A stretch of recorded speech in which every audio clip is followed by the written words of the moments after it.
Hi, this is Sheila with Conscious Conversation Essential. And today is it Tuesday? I think it is Tuesday, right? Yeah. Okay. Yeah. March the 12th, 2019. I only know that because I looked down. I'm telling you, I yesterday came and went and I never knew what day it was either. I'm sorry. Yeah, we've been a little out of time, haven't we? Yes. Yes. It's been great. Yes. Well, yes. Okay, so we're gonna. I do like this though, because that's what I'm doing now is embracing this. It's so much fun. Moving forward is sublimely simple in these now moments. Trust your inner knowing. I have this feeling inside that there's so much that I'm getting, and it feels like there's so much coming in all at once too. That's why I feel a little bit discombobulated. I wrote an email earlier today to some friends, and I said, I'm a little the energy's running so fast. I get focused and then I get unfocused, and it's a little disorienting, but it's also quite delightful in that it all feels very expansive is the word that I'm feeling. Well, yeah. And it's your, I noticed earlier when we were talking off camera that waves come in with you. So as a wave comes in, your speech will speed up.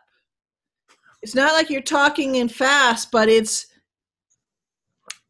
almost like that's your natural cadence, and everything is now at a different speed, kind of like the speed that I talk or Heather talked, right? So it's much faster, and then the wave will recede a little, as waves come in, right? And then you'll go back to the Sheila thing, and and I thought, well, the first time I noticed, I thought, was I just imagining that? And then I'm listening in the conversation, connecting, and then I thought, oh, here comes another wave. Like the wave metaphor. That's really good. Oh, wow. Okay. Well, I was not even aware of that, but I would not doubt it because it feels very wave-like. And sometimes a big wave will come along and,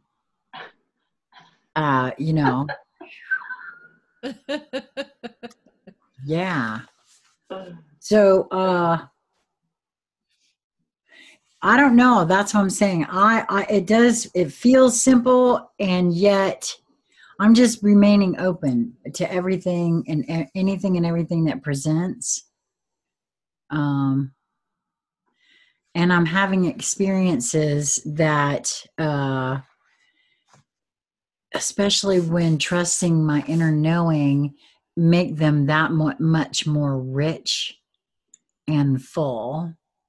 And so many really cool things are presenting in that for me. Yeah, it's like, it's going with the waves. You've got this magical surfboard, and you've got your brand of wax is a Sublime wax, right? So you wax the underneath of the surfboard with this beautiful, sublimely simple wax, and that lets you slide through and move on and do all these different things, whether it's something very weird, something really fantastical, something a little chaotic, or all those things times 10 happening all at the same time. You can surf with that. Yeah. And one of you mentioned, I think it may have been Lisa, earlier we were talking that as things come, the waves are coming, and as things come, sometimes it feels delicious and sometimes it feels overwhelming, kind of like swamped by a wave, or right. You don't kind of get up on the upswing of the wave quite in time. And yes, that's real. Well, I know so not to make it all seem like it's been very sublimely delicious, although in the end result it has, But I'm just saying that by this remaining open for myself, and just allowing all that presents and anything that feels uncomfortable in my field for any reason, I'm having little conversations with myself, okay, wait a minute, what's this is about, and just being really, really honest with myself about everything. And it seems like the more I do that, because I'm finding some really interesting stuff that and a lot recently about how I was clenching my body and how that's all tied to my being so hard on myself, right? And such an easy thing to take a breath, take a pause, and get in the swing. That's something Lisa was helping me with. She said, okay, just visualize getting this in the swing in the backyard. And immediately when I did that, I felt my entire body just relax. And I was like, oh, holy crap. I walk around like that. On default most of the time. A lot of people do. Well, that goes with the breathing and being consciously breathing. The swing is a great metaphor. Most people can remember either doing it as a child or watching someone else when they're on the swing. So a lot of it is that usually that kind of thin strap with the chains, right, and you swing and pumping your legs so that you go higher, right? So someone gives you a little bit of push to get started, or maybe your toes are just long enough to reach the ground that you can push up, and you get going.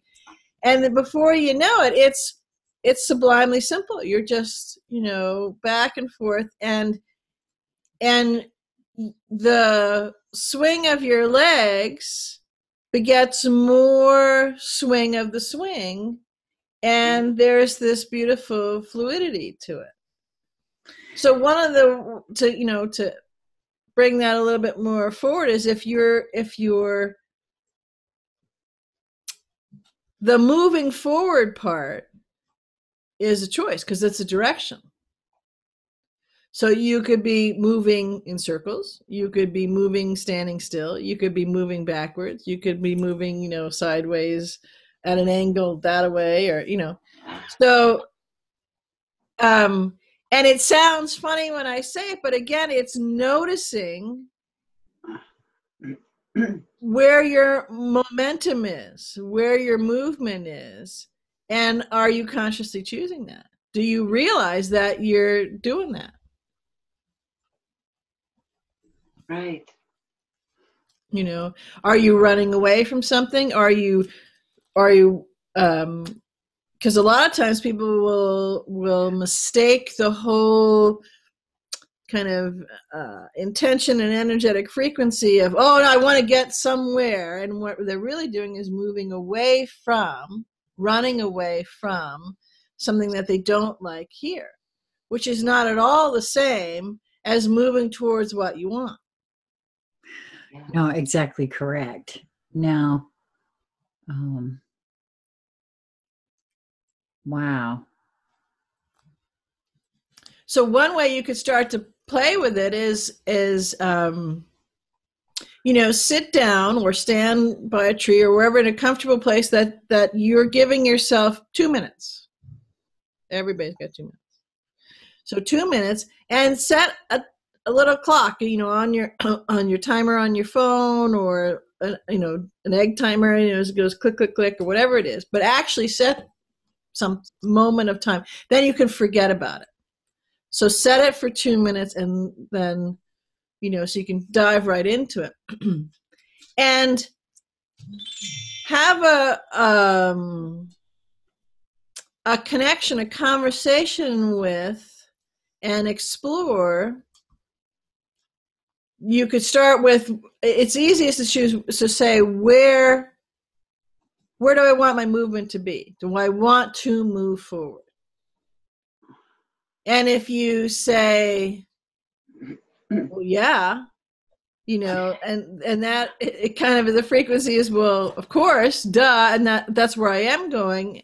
Okay, then you can play with that, and is the responses that you're getting, is the energy frequency that's coming to you? Is the interactions that you're noticing, are they supporting that frequency? Again, remember, I'm talking about the frequency of it, because you can say something in a voice that sounds kind of like a nice, friendly, like, people do this all the time, drives me cuckoo. They're talking to their dog or their animal, and they say it in a nice voice, and maybe they make their voice a little higher because they like that, respond to that, right? Yeah. But they're really saying, they're cursing them out, right? Yeah. And they think because they're talking in what seems like, or hears like to their ears, because they're not paying any attention, which is why they're having this problem in the first place, right? That the animal doesn't notice, and the animal's looking at you going, yeah, okay, who taught you that goofball trick? Because it didn't work at all. So we do this with ourselves all the time. We kind of cheat. We try to cheat on what we think. We think we're saying this, we think we're doing this, and really when we look around and tune into feeling and noticing and watching the feedback, we're doing the exact opposite. Or we're doing this and this and this and this, and nowhere near what we'd said we wanted. So that would be one of the first places to have that conversation, 2-minute conversation. And you'll find, some people, because they may spend 30 or 40 seconds going, am I doing this right? How I do this? Okay, well then maybe you need 2.5 minutes. But it would be one of those conversations that is very rich and very illuminating. And that's one of the reasons of setting the timer. It seems like it's been this really long, in-depth, rich conversation. Yes. And you come to a place and you go, oh yeah, okay, or aha. Or you notice those things it unfolds in a very sublimely simple way. And the timer thing hadn't gone off yet. And it's like, okay, you take a deep breath, and then it goes ding.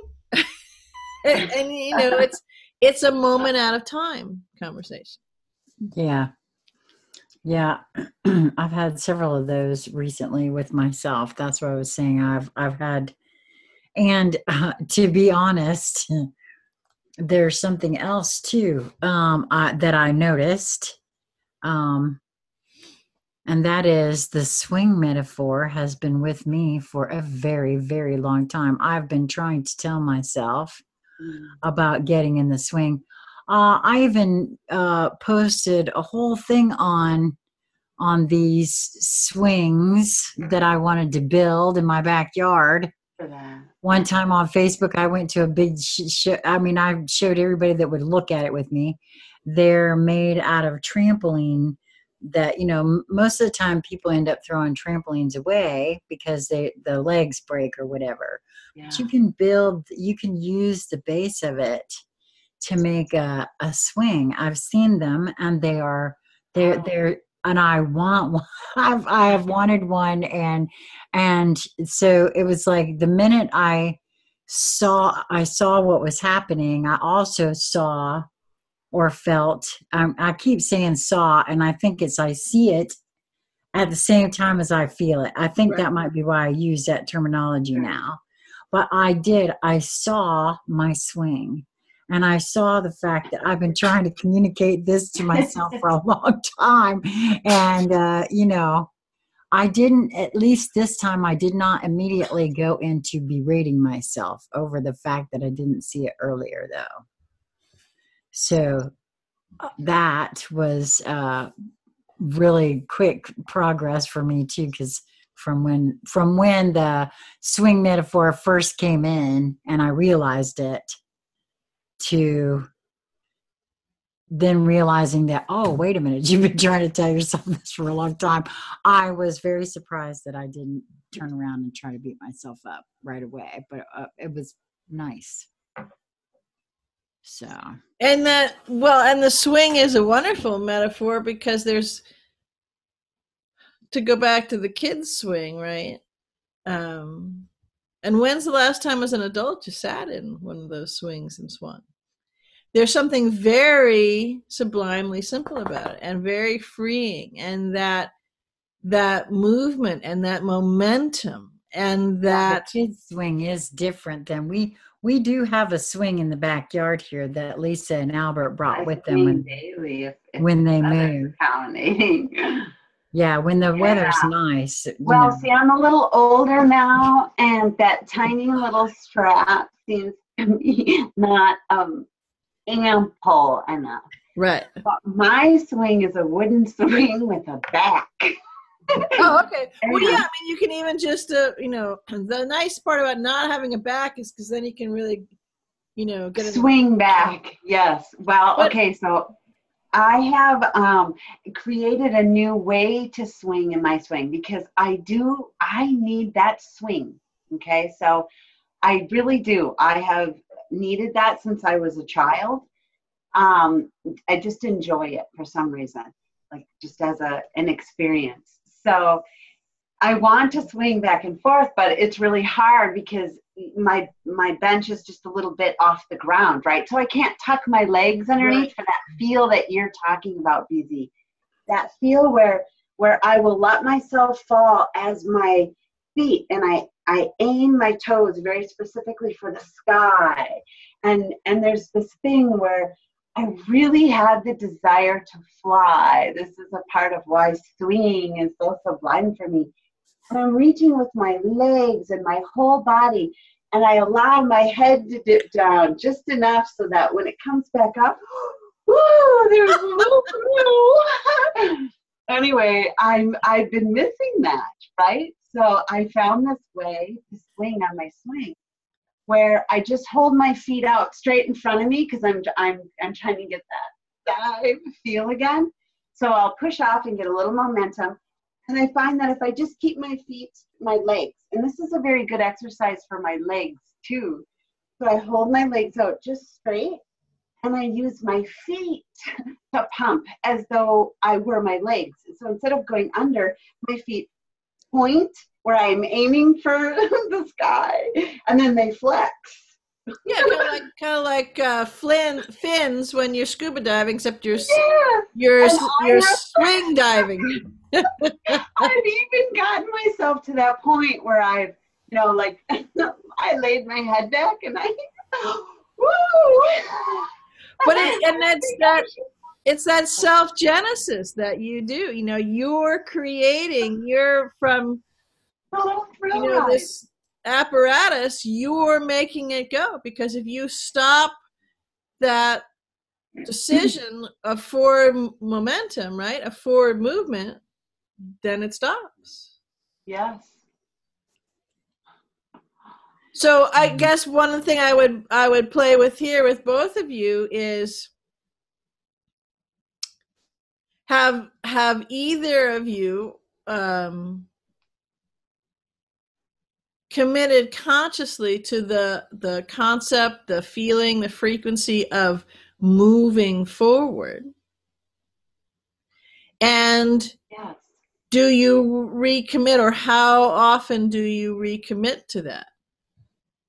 And then the final part of that, kind of the flow of that question is, and what does that look like?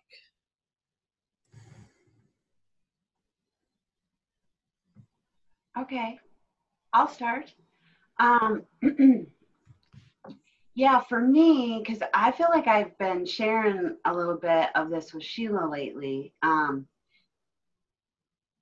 So I've kind of had it go both ways for me personally, where I just kind of ignore the nudges, and then I get positioned, like I'll be nudged to do a thing, and if I don't do it, something will happen. It puts me there eventually. And so I was using the metaphor for Sheila that so when I get nudges now, I feel like I'm excited about it. Oh wow, movement. We're gonna be doing something new, and instead of sort of dreading it, like, oh, movement, and like maybe going, well, couldn't we do this instead? Let's try this over here. then I get moved. And so I was trying to explain to Sheila that I'm operating now more on the, let's get excited about movement. There's something here for me. I'm about to, learn something about myself or have this new grand adventure. And so now I'm allowing myself to feel excited about the movement. And yet and still, I do want a sense of control over my movement. And so now I say, what outfit shall I put on for, my move? And what do I want to pack? And, what shall I, and then I just start to let the moment of now inform me as to what might be, fun or exciting for me to engage with, to bring along, in my movement. Meaning I'm trying to work with the flow of what wants to happen because it's coming for me, and to remember that I plan this for me. This is all the delicious ride, and it's nothing to run from. And so I'm trying to run toward it, or I'm trying to run toward it. Really, so far, I'm leaning into the curves. And I'm finding that the curves aren't as scary. When I resist the curves, they feel very sharp. And I feel like we're going to crash or I'm going to fall off because I'm resisting. Right. But when I lean into the curve, I realize the bike and I are one, and I'm okay with the curve. And then when we come out of the curve, oh, okay, so curves are okay. And so I am beginning to feel more at one with the flow in that manner. And so I feel like when I feel that resistance to what's happening, I'm catching myself going, oh, oh, wow. So you're resisting something, what is it? And usually it's kind of just a small, silly piece that I can just go, oh, well, that's okay. I can grab this. And then, okay, oh, I just needed a purple purse for this trip, I'm finding that if I stop the resistance, then not only is the trip going to happen, but it's going to happen in I'm having more a road trip vibe and being really excited about it. And, I'm looking at it as, oh, I'm traveling versus being traveled, like sort of dragged behind the vehicle because I resisted until. And would you say the resistance is you're not trusting? Yes. Yes, absolutely. That is the resistance. Yes. Yeah. So that's why they go together. Okay. That makes perfect sense. And Lisa just gave a really good example. Why? Because when you go around the curve and there it is. And so if you want me to answer that, you're going to have to see if you can rephrase the question to me again, because I love everything that Lisa said, but I was right here for it, but I don't remember exactly how you phrased the question. Do you feel, or would you characterize that you've ever made a decision, committed to moving forward? Oh, yes. Okay, great. Oh, yes. And when you do that, do you recommit to that, kind of periodically throughout your movements? Oh, yes. All right. And then share with us, not only what the recommitment feels like, looks like, or how, maybe one example, how it might unfold, and how does that path of moving forward? So, take us a little bit down the road.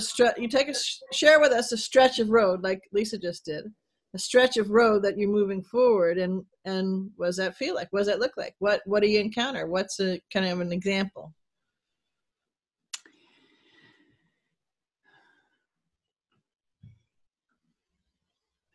Well, the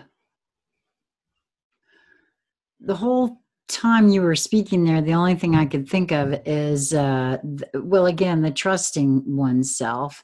But what does it look like when for one thing, every single time I am open and honest with myself and ask myself a question when an uncomfortable feeling or thought comes up in my mind, for me, that is a recommitting to myself. Yes. Mm-hmm. And I am seeing in this moment of now that I am very fiercely recommitting to myself at every turn, because I can clearly see what I'm doing, and how I have avoided this, that, or the other kind of thing in the past. And being fierce about it has made it easier and easier to recognize a program once it begins to and over this last little bit, it's like almost immediate. I see it, I feel it, and I'm like, okay, well, let's get to the bottom of what this particular, and it's, as you, it's always an amalgam of several things. It's never just one thing. Once you get into a program and a conditioning, it's got its little tentacles all up in your grill. Yeah, there's little spurs and thorns and. Oh yes. Well, and you said a moment ago that something happens and you catch yourself, right? About not beating yourself up or something like that. So that's one of those examples, actually, where you're recommitting to the movement forward. You're choosing the movement forward. You're recommitting to the movement forward, and you're trusting yourself in that, because all of those signals, you're reading the frequency. You're reading the waters of the flow of energy that you're in.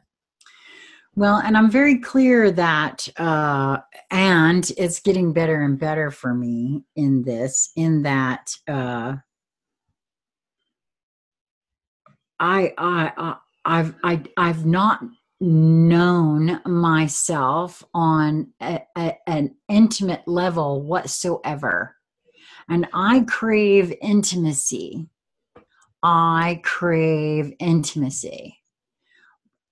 No wonder. Because I haven't had it with myself.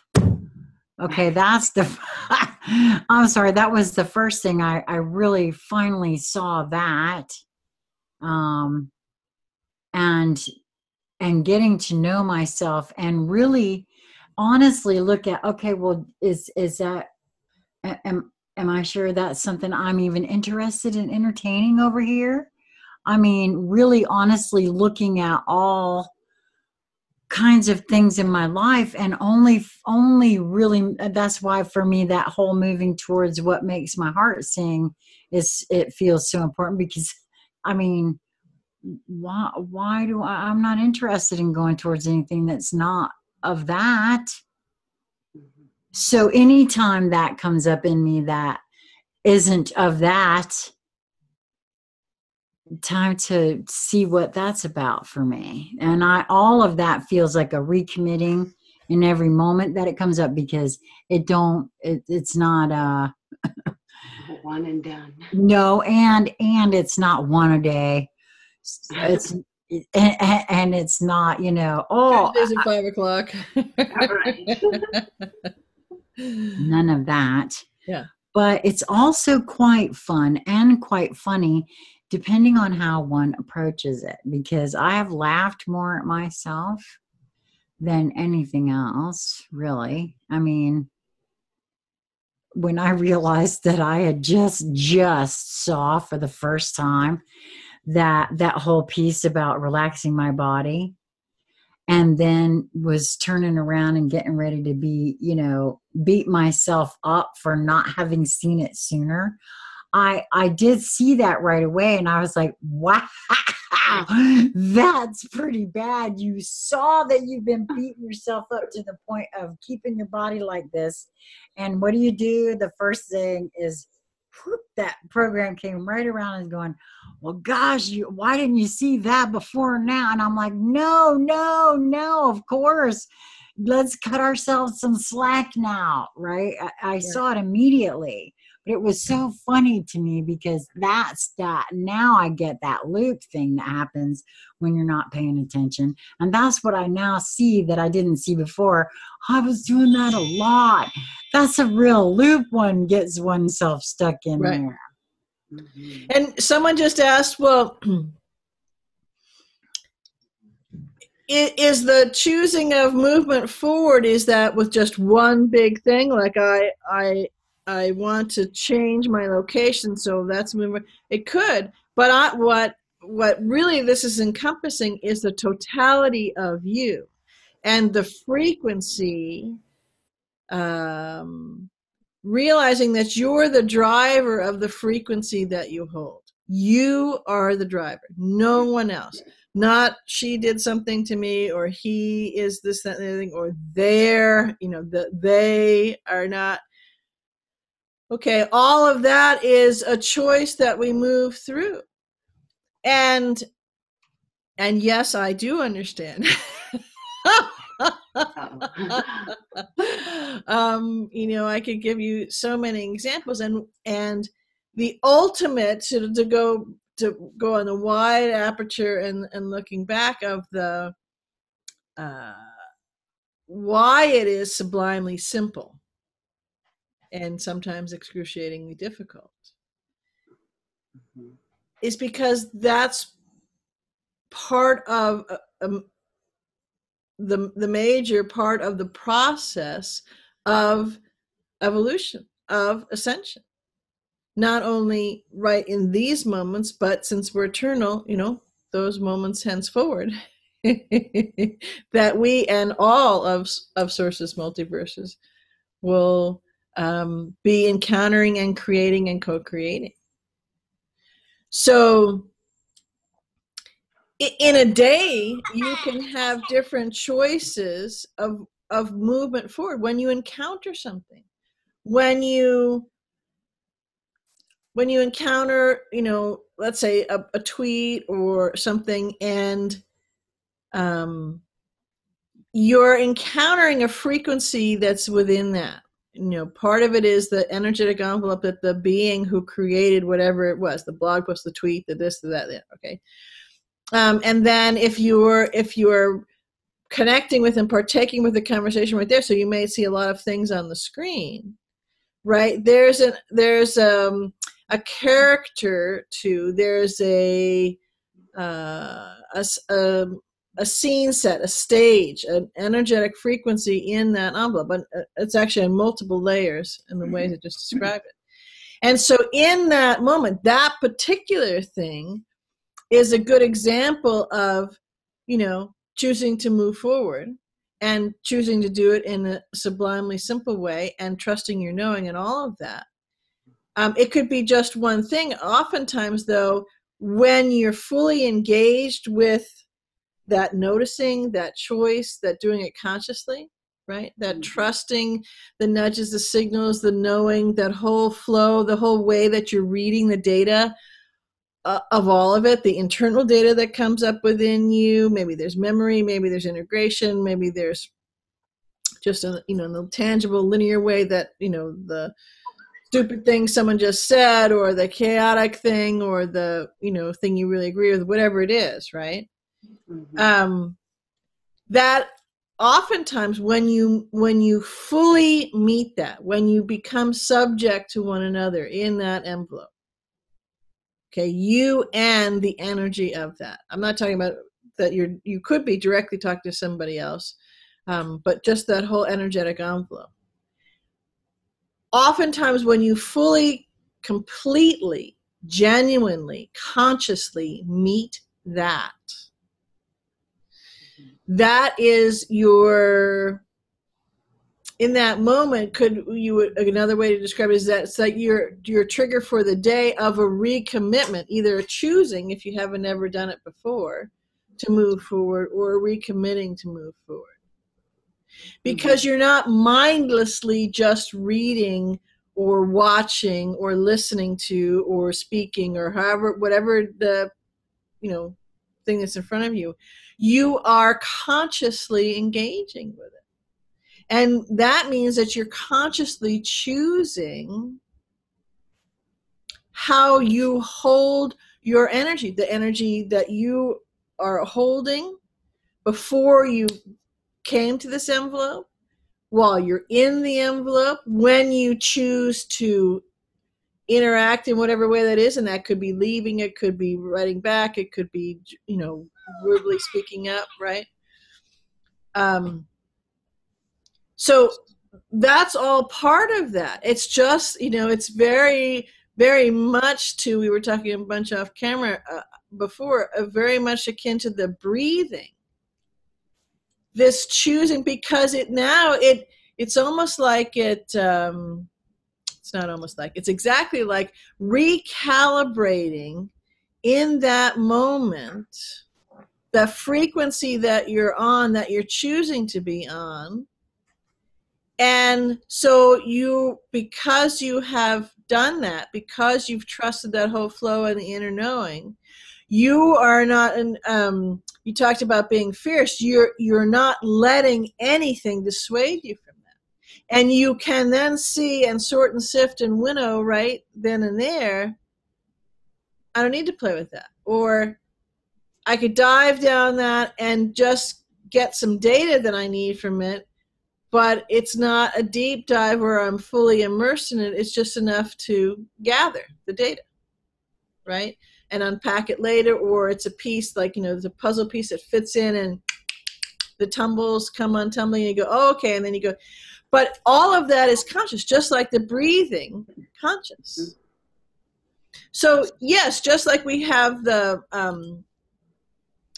systems within our body that work, which is a good thing, so we don't fall over dead and pass out.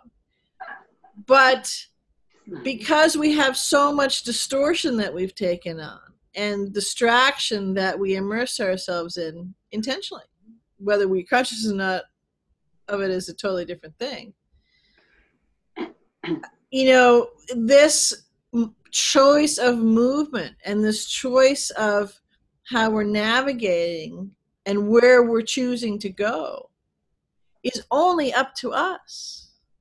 No one, no being, no thing, nothing, nothingness dictates any of that.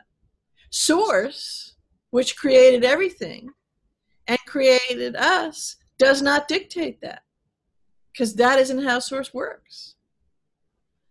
Source is absolute love and absolute creativity and connection, and you are Source going off to know Source and come back and say, hey, this is what I found out.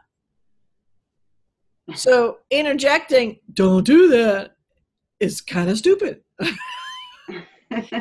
Well, see, and you brought it up again, and this comes up for so much for me lately. I am reminded back once more of the early Facebook commercials of the old lady standing in front of the, with, the one that goes, this is not how any of this works. And I feel like that's what I keep, as I'm like, yeah, that's right, because this is not how any of this works. All of what we have always thought. Right. And I mean all of it. All of it. I mean all of it. And there's a whole bunch of more stuff that we're going to find out that even in this moment of now that I may hold to be a possibility, we're going to find out, no, it ain't even that. Just, and I'm not even talking about all the stuff with the deep state and Q and all that, because I haven't even checked in over there in a bit. Well, and that stuff's all below the fold.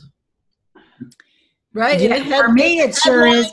In the headline metaphor, right? Of, hey, yeah. the headline, right? That earth-shattering, news bulletin, beep, beep, beep, beep, beep, beep, as it comes over. All that stuff's below the fold.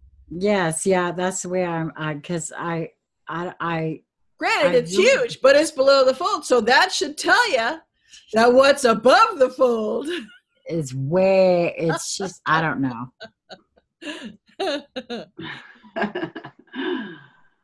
when I listen, I haven't really seen or done much of anything on the internet. That's why I said, when I said to you off camera earlier, that I haven't done much of anything, right?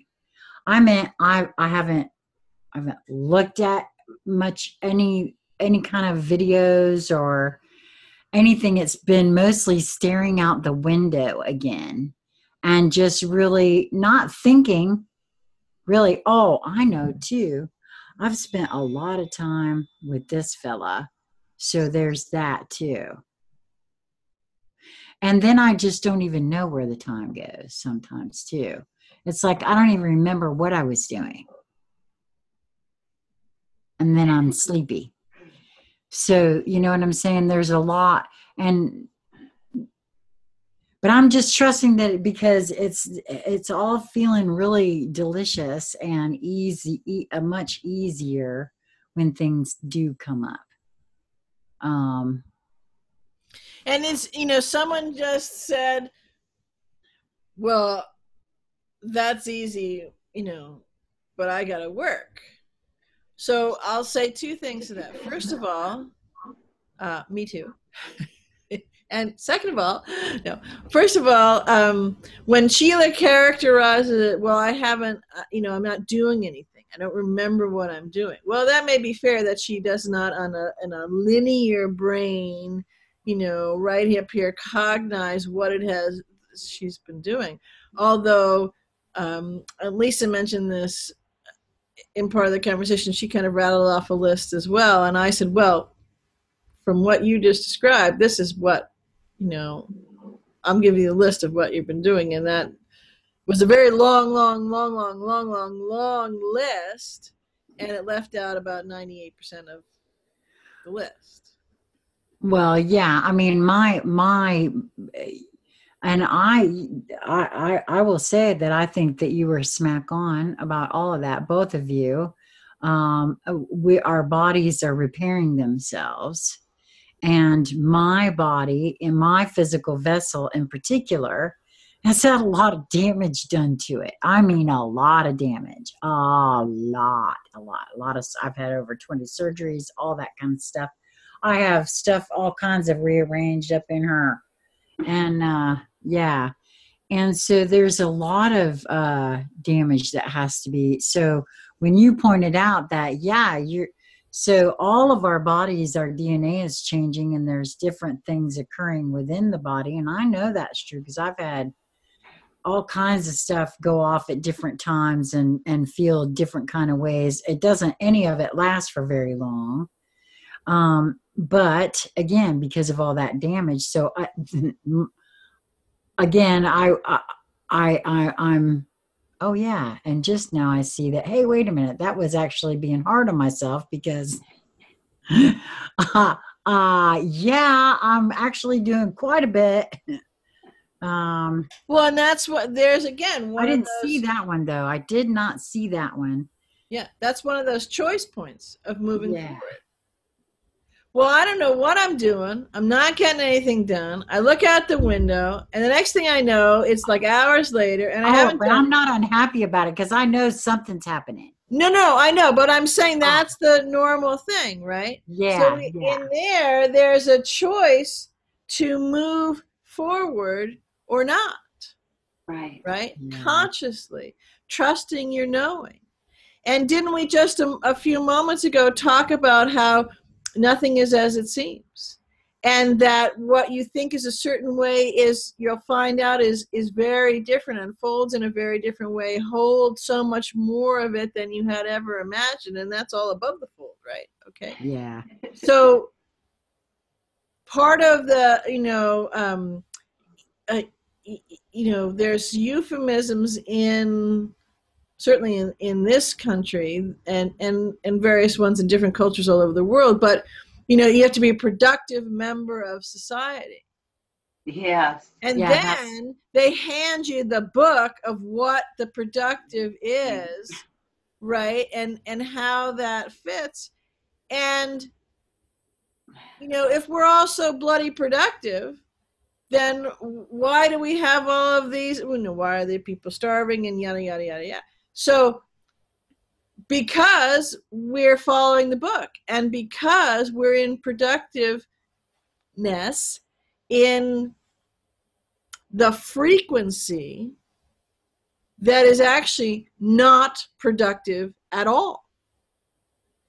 And that's a really bad way to describe it, because what we're in the frequency by training, by complicity, by design, of the whole structure of the false construct, right, is to not trust that inner knowing, to not have the noticing and choosing the movement of where it is that we want to go and to unfold.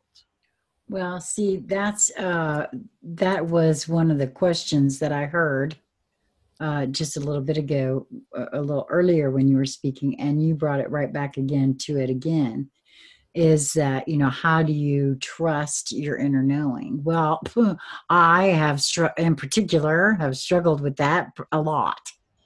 And it wasn't until, honestly, because even though I was saying these words to everybody, we can't compare ourselves to anyone else.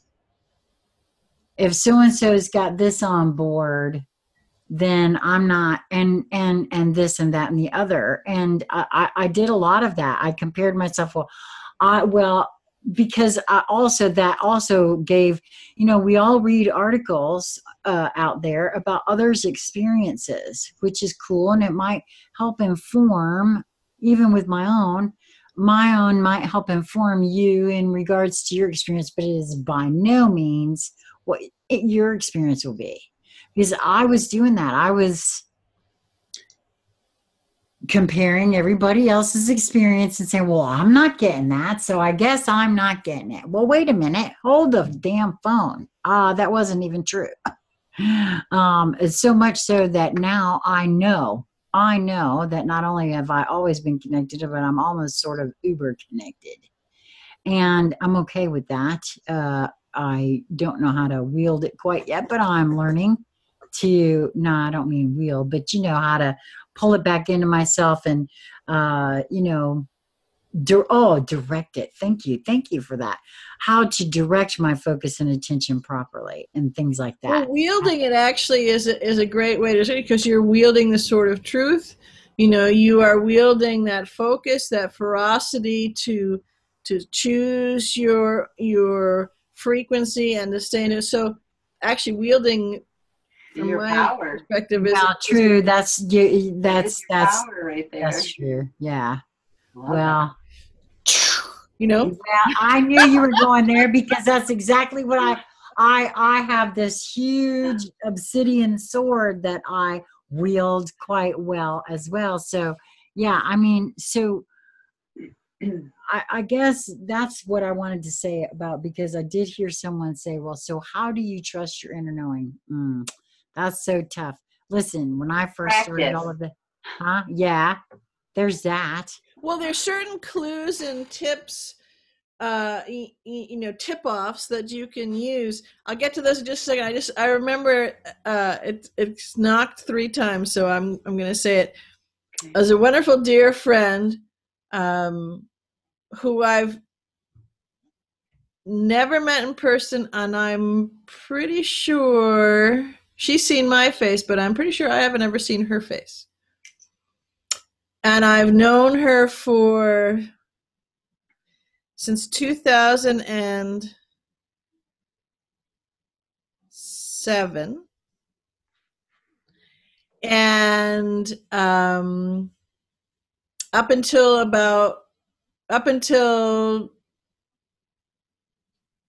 November, December of 2016, we spoke every week. We were gratitude partners.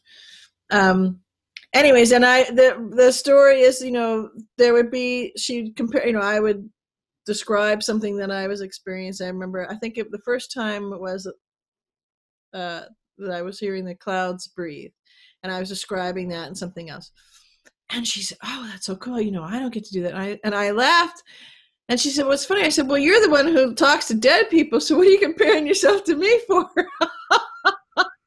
I don't do that, you know. So I use that. That's my, I love that story because it's my shorthand when someone starts to compare and say, you know, well, it's like, you know, some people talk to dead people. The point is that if we're so busy looking out there and not trusting, that's a good example of not trusting. Perhaps a reverse of the question of how do you trust. Not trusting your inner knowing is putting your power or giving it away and putting it outside of yourself. Yeah, it's just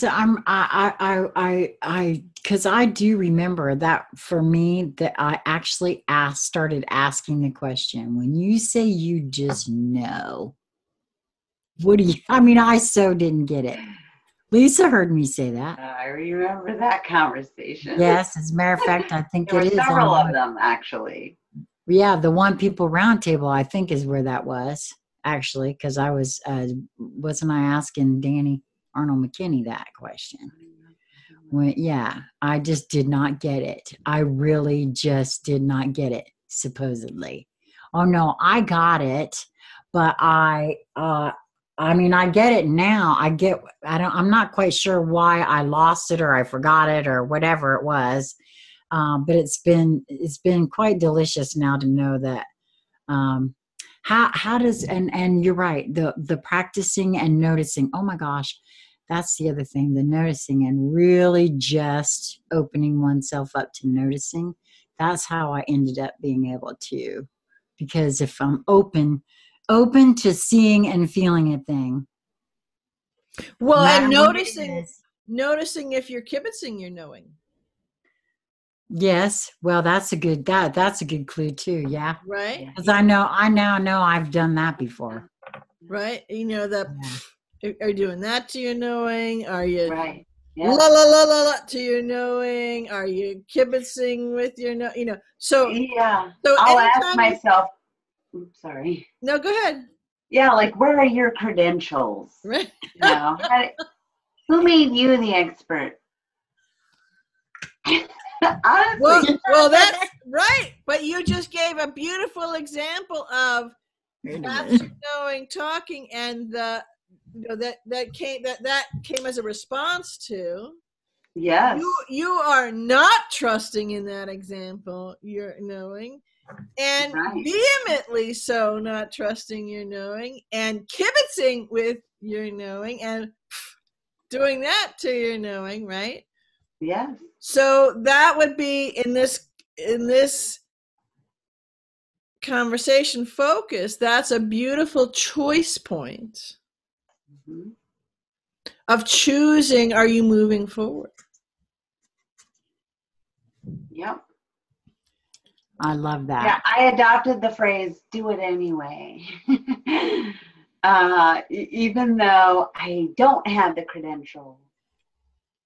And by practicing that skill for myself, the data was very telling, because now I had data of actually trusting myself. And that was really delicious because there were patterns and clues, and it was very meaty, that data, and very informing. So it leads to more of the trusting for me. Actually. Yeah, you know what? Evidence to trust myself. Yeah, you know what just came in for me with when you said that, Lisa, is the more I open myself, so that feels like broadband,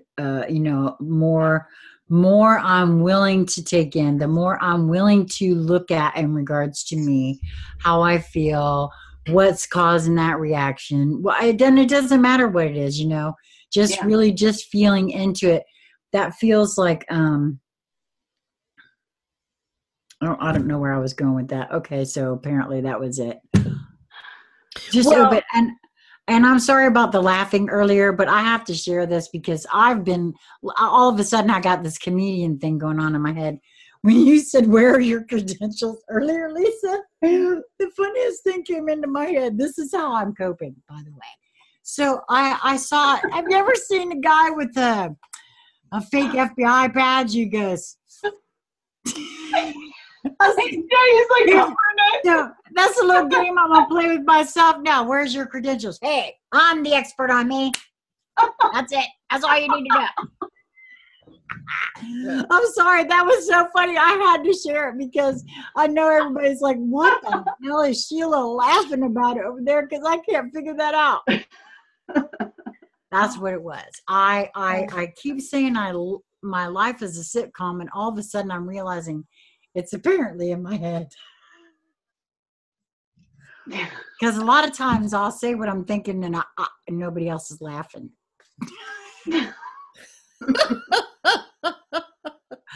Well, but hey, it's your sitcom, so there you go, right? Well, Lisa usually laughs with me, so yeah. I guess sometimes you got to be in here. But that's happened too. I was like, oh well, I guess you had to be in here because it was really good in here. Yeah, sorry, I had to share that. Well, your emotions, the feeling of something is going to guide you on your inner knowings, and yes, your inner knowing is always expansive. That's one of the ways that you can sort and tell, right? And it's always forward thinking. So one of the things I wanted to say about the emotions is, on the one hand, you could describe that as that it takes a lot of courage to follow and trust your inner knowing. Oh, yes. At the same time, to do it anyway piece. right. At the same time, on the other hand, and the first hand and every other hand you got around, right? That's a crock of shit. Because what takes the courage, what is scary, what takes much more chutzpah is to not trust the knowing. Because now you're setting yourself up for all different roads where you're going, like almost intentionally setting up diversions, or what do they call it when the traffic is rerouted? Detours? Yeah. Detour. Yeah, detours. And so that you're adding all sorts of more lanes to the road that you got to navigate with potholes, and this one has a car wreck, and this one's got, there's a water fountain all of a sudden there, and all these kinds of things. And someone said, well, because it's punitive. No, it's your choice. You're the expert. It's all at the behest of you. So if you choose to go over here because the totality of you knows you want to navigate and explore things, right? And make that choice of movement,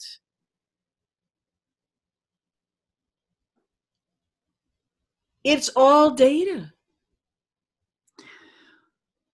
I wanted to, you said earlier, you said something to the effect of what I heard you say anyway, in regards to the emotion, right? And having, and how that guides us, right? Mm-hmm. Okay. So the moment I heard you say that, I said, which is exactly why I only want to move towards what makes my heart sing. And I'm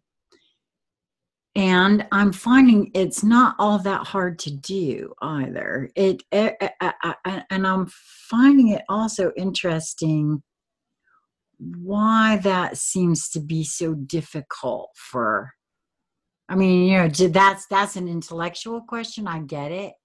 But I'm also noticing that there are those that find that whole concept either undoable or just not possible or whatever. That's not what it is. No? Okay. What they're finding is, the truth of what they're finding is, and it's kind of what two sides of the coin either part of the sword or, double-edged or whatever you want to describe it. It scares the hell out of them. And so this is the other half. Why haven't they picked up the torch? Why haven't they got off the dime? Oh, I figured that it's probably just like with me, whatever it is that they wish to experience, they're going to experience. That's why I'm not attached to anything anymore. As far as that's concerned, I now see that, not everyone wants the same experience I want. And I get that.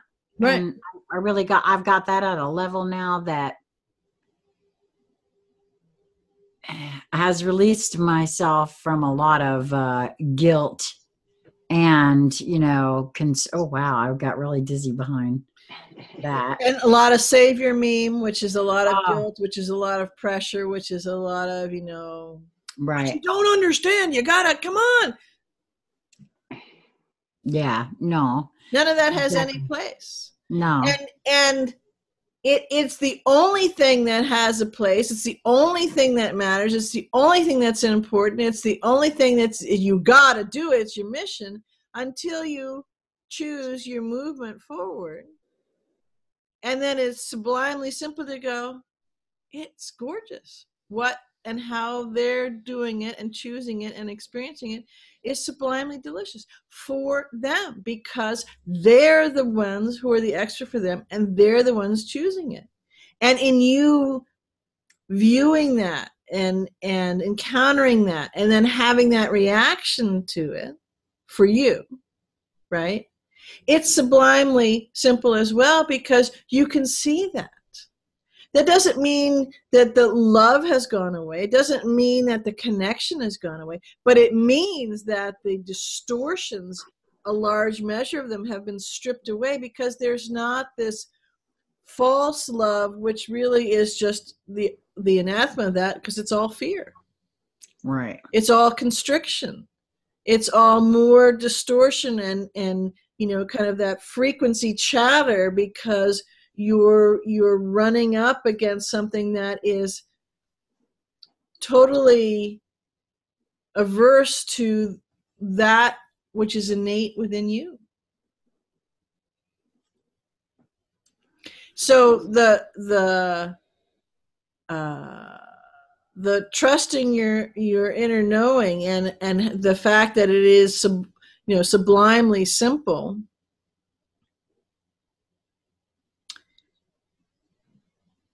in part of the equation of, well, how do you do that? You do it. You are it. You be it.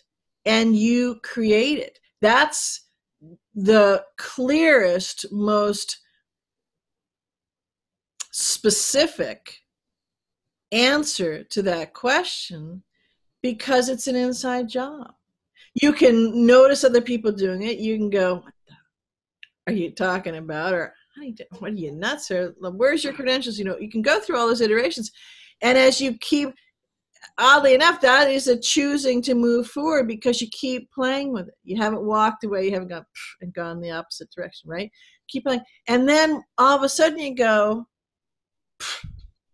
yeah, it's sublimely simple. And you go, and it really is that demarcation. It may not be on every aspect of your life in that moment, right? But and sometimes it is. It's like, ding, and the scales fall from your eyes, and it's, oh, okay. But in that moment, it's not an overused phrase, and it is the most apt with specificity and particularity to describe it. It's sublimely simple. It just is. It's crystal clear. It's so obvious. It's so radiant. The knowing of it, the obviousness of it, the purity of it is so crystal clear. It's not only a vision thing and a hearing and all of your senses and working, but it's it's this radiant truth, might be a good way to describe it, that you can see. It's shining forth you, and there's not any need to argue with it, because you know it in every fiber of your being. Well, and I have to say that for myself,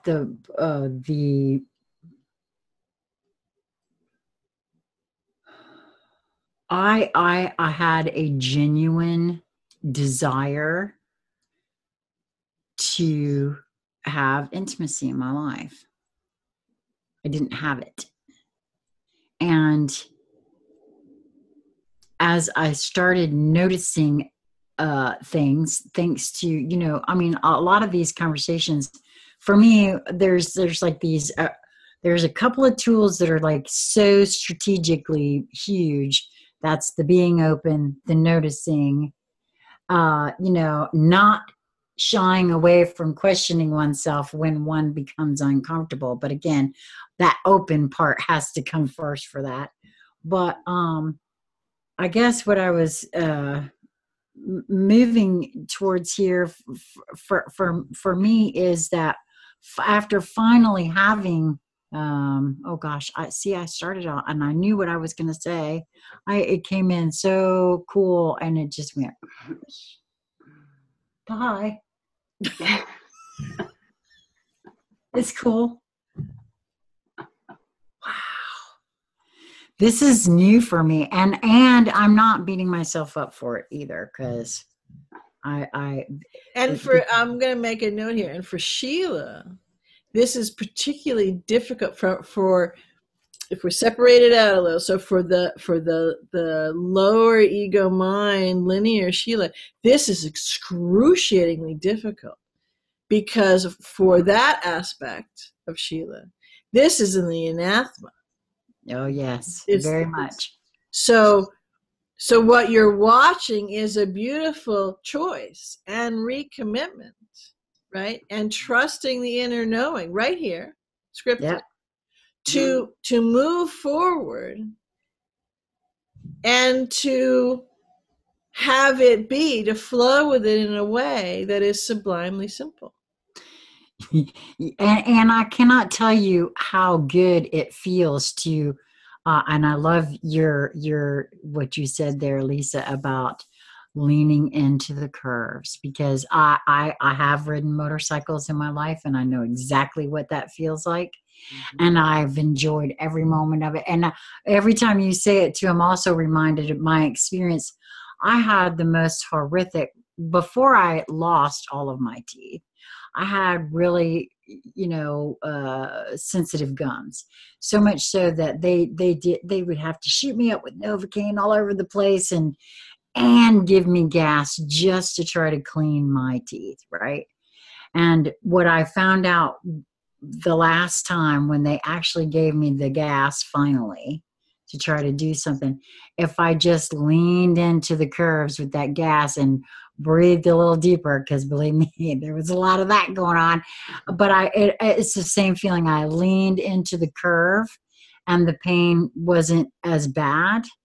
I mean, I was still there, but not there. It's this very odd sensation, but I'm reminded of that same feeling because it had been so excruciating before. And so it feels very much so that it's a lot easier to do, and it's much more enjoyable. Mm-hmm. And it's okay. I've never made any secret about the fact this channel is all about me and having fun. And having fun. Well, it is. Well, no, I'm laughing because again, there's that anathema thing. On the one hand, you say, well, this channel's all about me. Yeah. But it's me in the self-discovery, me in that open-hearted, raw and real in that discovery, in that, quantum leapness, in all of its deliciousness and beauty and weirdness and what was I saying? Kindness and all of that. Because it's all there too, all of those things and more. The rich deliciousness of that cosmic yumminess stuff is real. And well, okay, so now I'm just really dizzy. So I'm just gonna stop now. Okay. Well, hey, you know, all the usual things in all the usual places, and until next time. Yes, and until next time. And I love everyone so much, and it was really good to be with you ladies again this evening. Yeah, that's wonderful. And so till next time. Much love.